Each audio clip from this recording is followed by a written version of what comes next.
This is Kasturi Day. Today, again, I'll continue with the discussion of the carbon and its compounds chapter according to ICC syllabus class 8.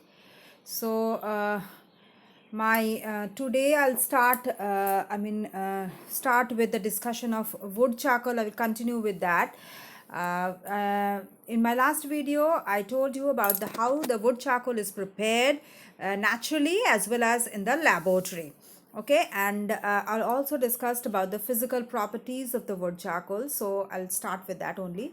It's a soft black porous solid. It's brittle and tasteless. Okay, and density is slightly more than water, that is 1.5 grams per centimeter cube, but it still floats in water. Why? Because it is a porous solid and air is trapped inside the pores, and therefore it makes the wood charcoal lighter than water. Okay, so that it can float. But as but if we boil the wood charcoal, in the water, if we boil it, the air inside the pores that will expel out, and that will make the wood charcoal heavier than water, and it will sink in it. Okay, now it's a bad conductor of heat and electricity. It is a good adsorbent. What is adsorption? It's a property due to which a substance can accumulate gases, liquids, or solids on its outer surface. Okay, so it is a good adsorbent for gases, liquids, and solids. Okay, next we come to the chemical properties of the wood charcoal. See, it first is action with air or oxygen. When it is heated in air, when wood charcoal is heated in air or oxygen, it catches fire at 400 degrees centigrade. Okay, when its ignition temperature is 400 degrees centigrade, that when it can catch fire, if it is heated to that temperature, that is to 400 degrees centigrade, it will catch fire if it is heated in air or oxygen. Okay, and it will burn into flame. It will burn without flame. Okay, forming what? Forming carbon dioxide, and it will liberate a large amount of heat. Okay, so it will burn without flame. Okay, it will catch fire at 400 degrees centigrade, but it will burn without flame, forming carbon dioxide, and it will liberate a large amount of heat. But see the equation, carbon, that is the wood charcoal is the carbon, no? So carbon will combine with oxygen to form carbon dioxide, and large amount of heat is liberated. That is, it is an exothermic reaction.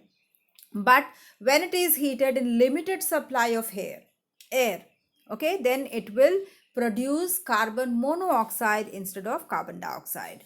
Okay, now action with steam, when superheated steam is passed over it, hot charcoal. Okay, when the charcoal is hot, and also also superheated steam is passed over it, then it will reduce the steam to water gas.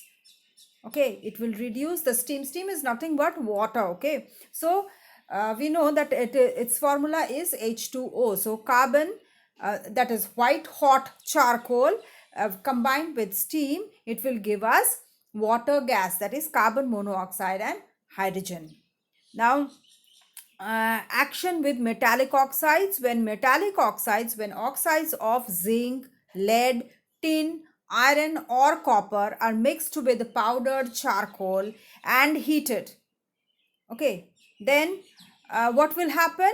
They will reduce this charcoal will reduce the respective metal oxides to their metals.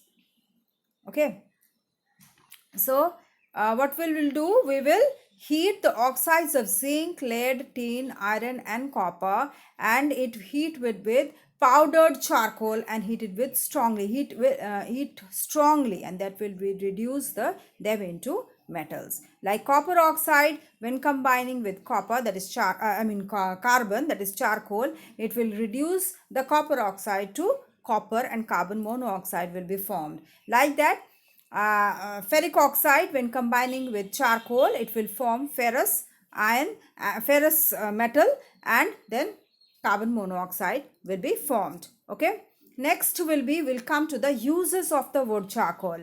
Wood charcoal is used as a fuel as it burns at low temperatures and produces no smoke. It is used as a fuel.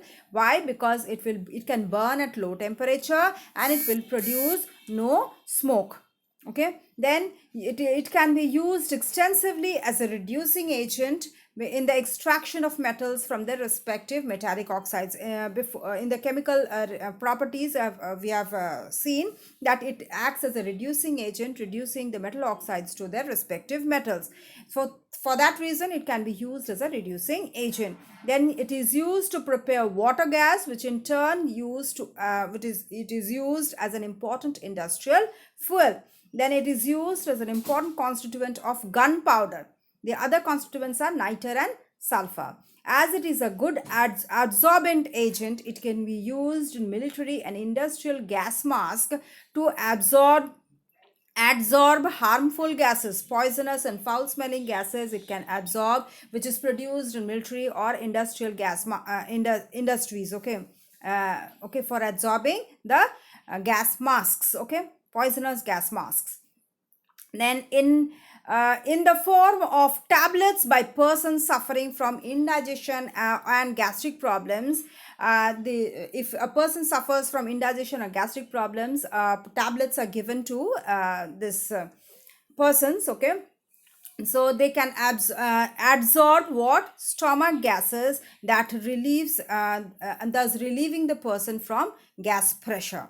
Okay, to decolorize sugar syrup and refined fats and oils, in making water purifiers, filters and sieves, and as it can remove bacteria from drinking water.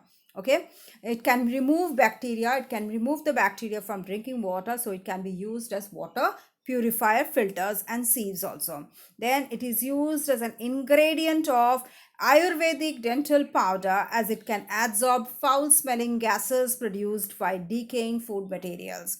So Ayurvedic dental powders, it is used as a constituent ingredient, because it can absorb the foul smelling gases from which are produced from the decaying food materials, food particles. Okay, next we come to sugar charcoal. Now, sugar charcoal is the purest form of carbon amongst the amorphous forms. Amorphous form of carbons, among amorphous forms of carbons, this sugar charcoal is the purest form of carbon, prepared by the destructive distillation of this cane sugar and glucose. So cane sugar, when heated, becomes sugar charcoal and water.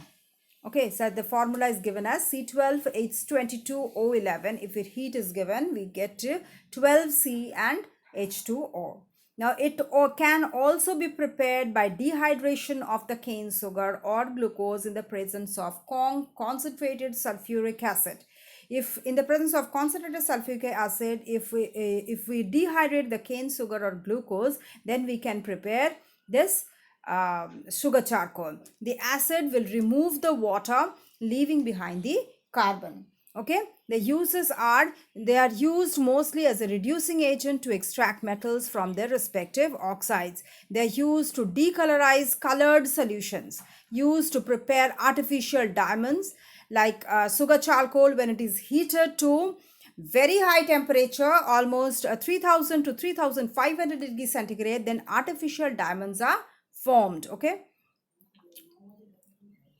next is bone charcoal. This bone charcoal can be called as bone ash or ivory black. Okay, so this is a porous black granular material which is produced by destructive distillation of the bones of dead animals. Okay, bones of the dead animals, when they are distilled destructively, then what happens? Porous black granular material is formed, and that is known as bone charcoal or bone ash, or you can say ivory black. These bones, which contain 60% of calcium phosphate and 40% of organic matter, are first dried in the sun. Okay, so the bones first are which contain 60% calcium phosphate and 40% of organic matter, that is first dried in the sun, then they are crushed to powder, then they are heated in the absence of air, that is destructive distillation. heated in the absence of air. With it will contain the substance after it is heated. What will happen, the substance which is formed after heating, that will contain 10% to 12% of carbon. The destructive distillation produces the charcoal plus bone oil plus pyridine, that is an organic compound. Okay, now carbon of the bone charcoal is prepared by treating it with HCl, hydrochloric acid, also that dissolves this carbon of the bone, so that is separated. Okay, by hydrochloric acid, the charcoal is separated from the other constituents, that is bone oil and pyridine. Now that dissolves the calcium phosphate, leaving behind the carbon, which is filtered out, that is known as bone black or ivory black. Okay, so first what do we do?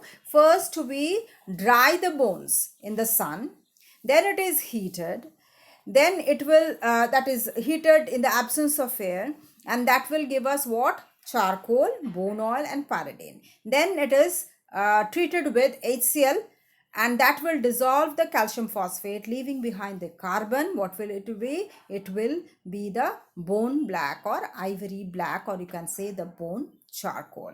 Next is the uses of bone charcoal. It is used to decolorize cane sugar in the manufacture in the manufacture of sugar. Okay, decolorize the cane sugar. Then it is used in the manufacture of large number of phosphorus compound, as it contains calcium phosphate, no? So it can be used for the manufacture of large number of phosphorus compounds. Then it is used as a black pigment in artistic paintings for making charcoal pencils, because it is deep black.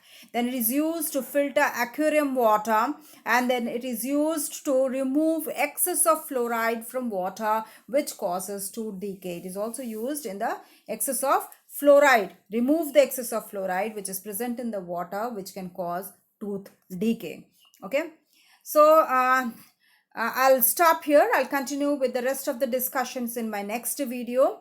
Some more amorphous forms are left, that is lamp black or soot, and then gas carbon is left, and then I'll start with the gaseous forms of the carbon. Okay, so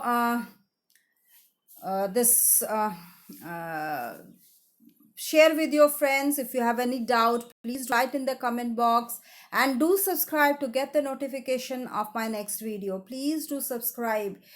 Okay, and that will help me to produce new videos for you all.